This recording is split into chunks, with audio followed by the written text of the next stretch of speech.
Welcome to Ladies in Tech with Lauren Deal and Kelly Mack, a show by women for women, breaking the IT stigma by empowering, inspiring, and highlighting ladies in tech. Let's join the ladies in the studio now for today's episode. Welcome to Ladies in Tech, where we empower women to rise within their tech career or to enter the tech field. I'm your host, Lauren Deal, and I'm excited to jump into this episode today. And it's really great because I'm following along with the tech journey as well, advancing in my tech career. But I'm not alone. I've got Kelly Mack here with us, so welcome to the show. Thank you so much, Lauren. It's always good to be back. I, too, am so excited about this new chapter of life and career as I'm dipping my toes into tech and TV all at the same time. And, of course, we can't forget about the one and only Sophie. Well, thank you, Kelly. As she said, I'm Sophie Goodwin. I'm getting ready to graduate from college with a degree in telecommunication and transitioning into being a host here at ACI Learning. So I'm moving along in my tech journey as well. As you can see, we're all starting different areas in our tech journey, and there are so many great certifications here at IT Pro TV that help you do just that. In fact, we've got Dana Loberg here, who's going to talk to us about how to use our certifications to advance in augmented reality. So, Dana, where did you start your journey? I was born and raised in Los Angeles, California. And I went back east for college, and I was a history major. I was really good in research and writing, and I also was like a painter on the side. So I was like a little bit left and right brained. And I moved to New York City after college, kind of like the typical young 22-year-old fresh out of college, and worked in advertising. So I worked in like a corporate job, and I was a copywriter. And I thought that was a good way of incorporating kind of the art direction in the art world plus the writing. And I enjoyed it. I don't think the corporate world was really for me. I'm kind of one of those people that tried a bunch of different jobs and nothing really fit. So I ended up leaving and moving to San Francisco about 6 years into New York, and landed there, had like no idea what I was going to do. I hadn't really even considered a tech job, but when you move to San Francisco, it's kind of like everyone's in tech. Right, So, right. you sort of listen to all the stories of other entrepreneurs, and you get really motivated. You're like, oh, I can do this. I can do this. I can do this. I don't have to have the like 401k and the health insurance and all the stuff that like, kind of gets bulked into the corporate world. It's kind of what keeps people there.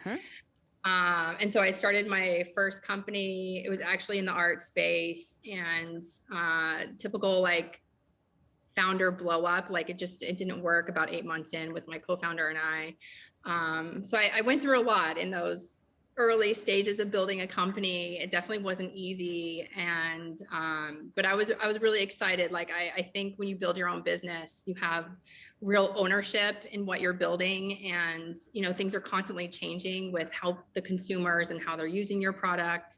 And I really like the idea that like, in the corporate world, I felt like you had to do one thing the whole rest of your life, and it really doesn't change that much. Versus like when you do your own business, you're constantly iterating, you're constantly trying to make it better and improving yourself along the way. So I really started to love being an entrepreneur in the tech world. So that's kind of how I started. What an amazing story. I mean, when I hear you talk, I think persistence. Yes. I think consistency, I think that you're creative, all bundled into one, and you're like, hey, if at first you don't succeed, you got to get up and try again. Like, that's all I keep hearing. Yes. And, entrepreneurship is not an easy task. I mean, everyone wants to own their own business and be their own boss, but it's very select few who successfully do so. So kudos to you. Seriously. Yeah, it was hard. I think I always say in my past, I was a struggling artist in New York City, right? I was kind of running the corporate job for the paycheck. And then at night I would paint all night. And on the weekends I'd go to the Chelsea art market. So I felt like I got a lot of the stamina and the hard work in the art world, because it's so hard to break into that world, right? So when I got into the tech world and I had like no experience, I didn't come from Stanford, I'm not a computer science major. Like I had a lot of like not great things to add compared to other people that, are famous or, computer science from Stanford or MIT. I think a lot of what makes people successful is their persistence, is their belief in themselves and the belief in what they're building. So I think that's like way more important and trumps any kind of, resume or background that people have. Well, I'm just hearing you kind of say some things that I think are very relatable as a woman about Right. imposter syndrome, like listing all the criteria you think you need in order to be successful, but then realizing that you bring so many other skills to the table that actually brought a product to the market that no one thought of yet. And it also combines some of your amazing skills of the art feature with your new tech journey. So tell us about Leo AR. Yeah. So Leo AR is, I thought like a lot of people in the AR space were focused on kind of B2B and like training people remotely through augmented reality or fixing things around the house.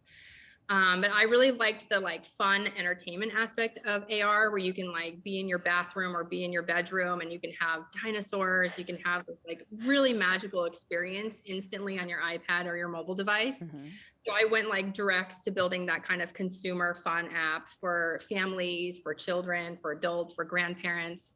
And then now we're starting to expand actually into creating like a marketplace. We're going to start getting into NFT collections. So like I'm really bringing back a lot of the art and design world that I it's still like at my core. I don't think you ever change kind of who you are. I've been painting since I was 3-4 years old, and my mom was an art teacher. So art is always kind of like part of my being, and I'm really excited to kind of incorporate NFTs and help designers and artists, you know, get in front of consumers and interact with the 3D objects and really combine worlds of the consumer that's creating these new spaces, plus allowing artists to sell directly to consumers and, you know, get people to use their art in new fun ways in AR. So where is the future of AR going? You know, I think about social media, and when we all got started, it was on MySpace. And then MySpace became a thing of the past, and then it was Facebook, and then Twitter, and then Instagram, and LinkedIn.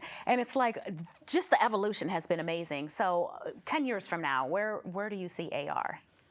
Yeah, so I'm building everything for glass currently. I think AR will be in our glasses. So I see it as like, we'll have a glass at home. We might have a glass for our car. The kids will have like a Hasbro glass, whether that's for their learning books or anything related to kind of more education.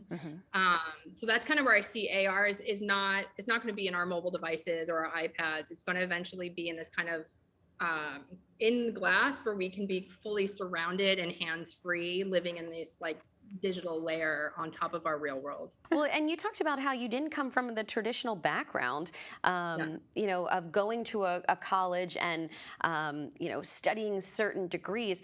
What certifications did you start with, and what would you advise someone to do to follow in your footsteps? Yeah, so I felt like I had to build relationships better. Let's say for angel investors, like your first check is always through an angel. And I kind of had to show a little bit more progress than most people. If they had, let's say they went to Google, they worked at Facebook, and they're building their first company, that's a pretty easy sell, right? For an angel, they're like, oh, you have the experience, here's 100K. But for someone who doesn't have that background, they have to build that trust. They have to see that you're going to make progress. So I always say for people that are new in a space or new to, you know, let's say the tech world, to start early in building out those relationships, whether that's sending out emails, whether that's like meeting on a Zoom or doing a coffee. I don't know if people are meeting in person yet, but I would meet people for coffee and just say like, I'd love to learn from you because I'm just starting out, and kind of like build those relationships. And over time, like I would give them updates about like, okay, I just hired my first engineer. I just got an amazing advisor from Stanford. I just got like added 2 more investors that are like interested in investing. Like, so I feel like they got to see progress as a team and also like our product. And that helped me close investors, which is kind of like a non-traditional way to close or get investment. But it was kind of like my only way because I didn't have any kind of like extra leverage from my past to kind of close deals. Oh my gosh, isn't she fascinating? Very much so, absolutely. And you know what I was thinking? She really made me think about, for every no that you get, you're just a little bit closer to getting a yes. So don't give up. And speaking of which, we have our next guest joining us. This is Kim Albin, and she is a product designer. So Kim, let's talk to you about how you got started in your augmented reality journey. So I'm a product designer. Currently I work at Coursera, and I also freelance on the side, taking on a lot of AR projects. So AR in the sense of creating mostly filters for small brands on a freelance basis. And I create a lot of educational content and make a lot of educational materials so people can get on board with me as well. And I also mentor on the side for those looking to transition into product design, or also known as UX design. Well, that's perfect because Kim, everyone who's watching our show is probably, really wanting to jump in and follow in your footsteps. But when you started, you were doing photography, and then now you're in tech. Talk to us about that journey. Yeah, I'd be happy to. Thank you. I'm going to try to keep it as short, simple as I can. Essentially, I went to one of the specialized high schools out here in New York City, Frank Sinatra School of the Arts, and I went there for art. So it's very competitive, but they prepare you for a lot of different fields. And at the time, I actually started freelancing at 16 years old in photography.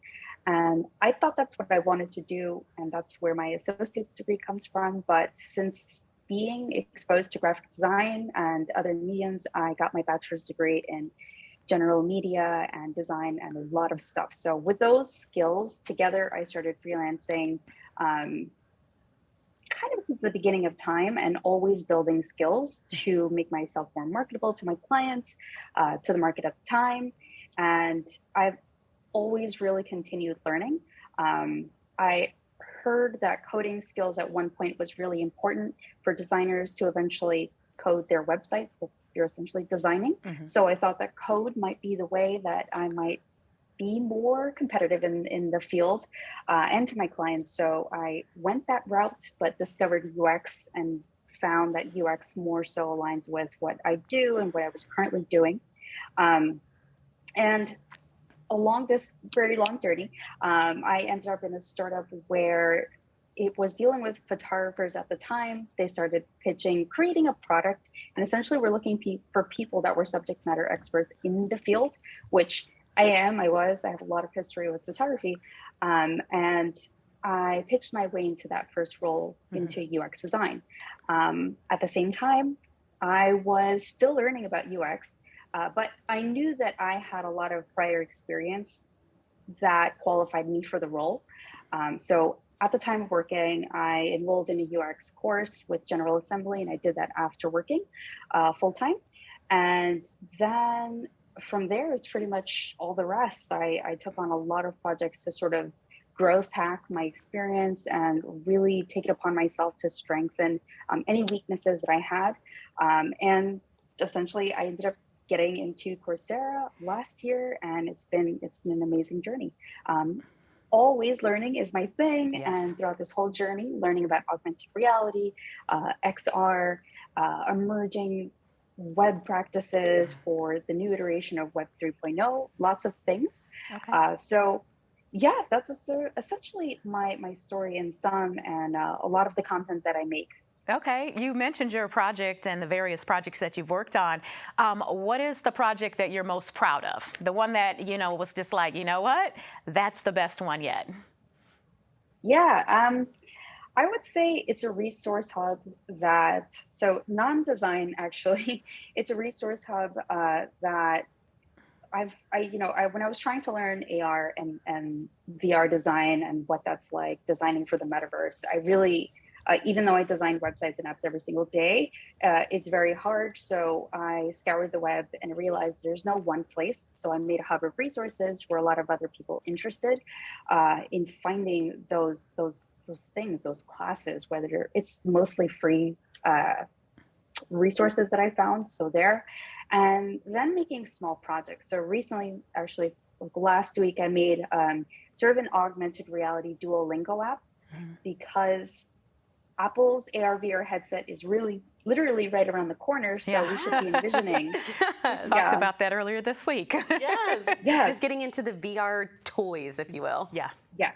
Yeah. So we should really be envisioning these things. And since I am designing websites and apps on the daily, I think it only makes sense for me to keep up, be competitive, always keep learning, and see how what I do applies to these emerging and now developing fields. Okay. Very cool.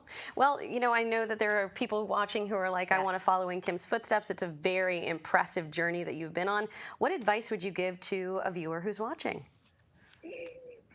Oh, well, it's scary to learn, and I will never say that one learning journey is better than another. I would say whichever one holds you accountable, because I have tried self-teaching, and if I can't commit to it, I will pay for the course.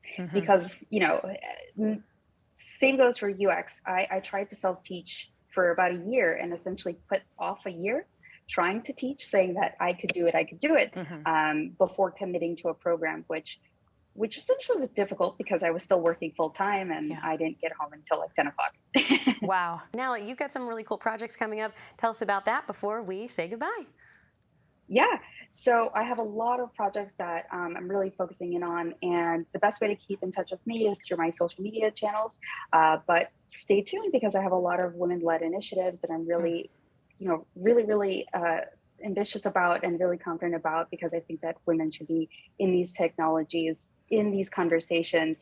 So I'm really rooting for a lot of women in tech and creating more resources for us to be in these conversations. And we love women-led initiatives, hence Ladies in Tech. Yes, or allies of women. We'll say it that way. So, gentlemen, thank you for watching as well. Yes. But Kim, thank you for joining us. And Sophie, we're throwing back to you in the studio.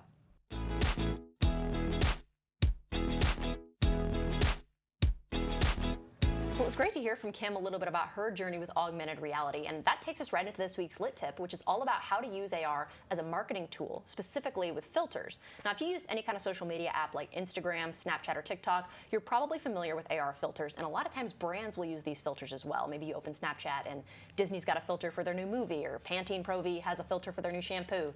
So this is not only a way to just kind of have fun with filters, but it's also a great marketing tool. And no matter how big or small your brand is, you can take advantage of this as well by using a filter design studio. For Instagram and for Facebook, there's Spark AR. It's free to download for Mac and Windows. You can use it on your computer to create a filter. For Snapchat, filters are actually called lenses. So you can use Lens Studio, which is available through the Snapchat website. It works the same way as Spark AR, just for Snapchat. For TikTok, there's something called Effect House. Until recently, that was in closed beta for users, but now it's open to all users. It's only available for Mac, but you can use it for free, and you're able to make as many filters as you want. Speaking of Effect House, Kim Albin just came out with a tutorial for the platform on her YouTube channel. In the video, she provides a detailed walkthrough on how to create a filter using Effect House and how to submit it for approval. So that's our Lit Tip of the week. That's awesome. Oh. I've never made my own filter. What about you? No, I'm just thinking like this would be such a great opportunity for people to follow in Kim's footsteps and to try these different apps and see what you can make, which is really fun. Yeah, Absolutely. definitely. All right, well, you know what? We love celebrating women, and we have a feature called The Wow, the Woman of the Week. Sophie, who are we featuring this week?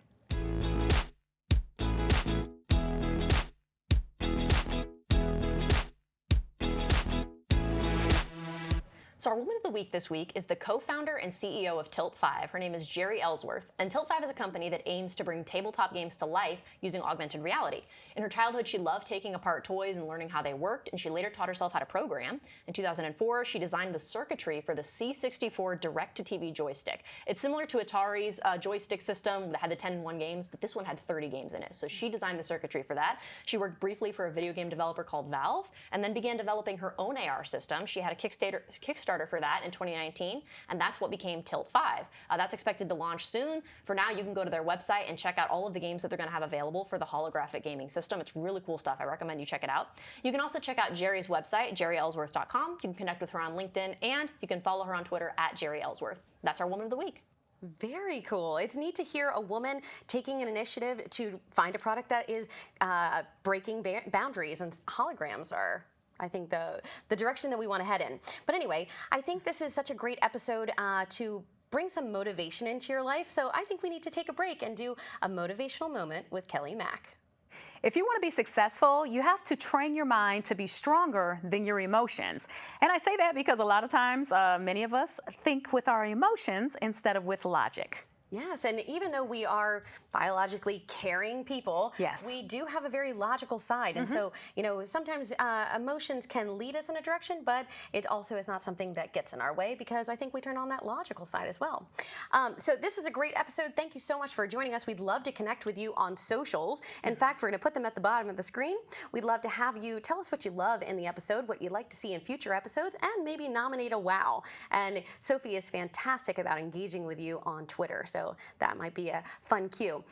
Also, we have incredible certification courses at IT Pro TV. You can actually go to the link at the bottom of the screen. It's www.itpro.tv and start your journey with us. So we would love to hear about what courses you're starting. Thanks so much for tuning into this episode brought to you by ACI Learning. You can catch more Ladies in Tech every Wednesday at 4 on YouTube and LinkedIn. We'll see you there. See ya.